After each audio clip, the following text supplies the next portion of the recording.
Баршаңызға сәлем достар. Бүгін осындай фарштан өте керемет дәмді тағам жасаймыз. Кешкі асқа жасап берсеңіздер болады. Бар жағы фарш пен картоптан жасалады. Видеоны соңына дейін қарап кетіңіздер.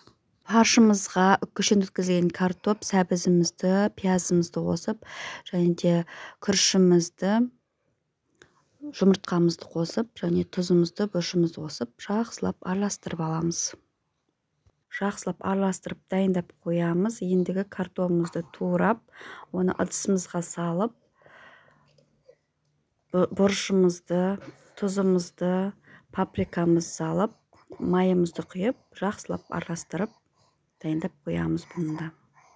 Картопымызды мінекей дайындап қойдық. Ендігі фаршымызды алып, дөңгелектеп, осындай табамызды майлап аламыз. Одан кейін фаршымызды дөңгелектеп формасын келтіріп, барлығын табамызға орналастырып шығамыз.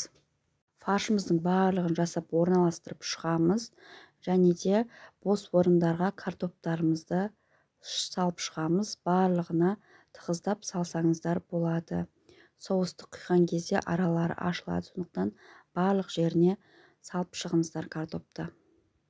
Сіздер басқа форма қолдансаңыздар да болады, төртбұрышты формаға салсаңыздар да болады жалпы. Ендігі 150 грамм суымызға 2 ас қасық томатымызды, қаймағымызды қосып жақсылап араластырып, және тұзымызды, бұрышымызды қосамыз. Одан кейін фаршымыздың үстіне құйып шығамыз. 180 градуста 30-35 минутта пісіп шығады. Одан кейін мен үстіне сыр қосып жібердім. Сіздер қоспасаңыздар да болады. 5 минутқа духовкаға салып аламыз. Одан кейін дайын болғаннан кейін үстіне аскөгімізді саламыз. Мінекей керемет болып дайын болып шықты.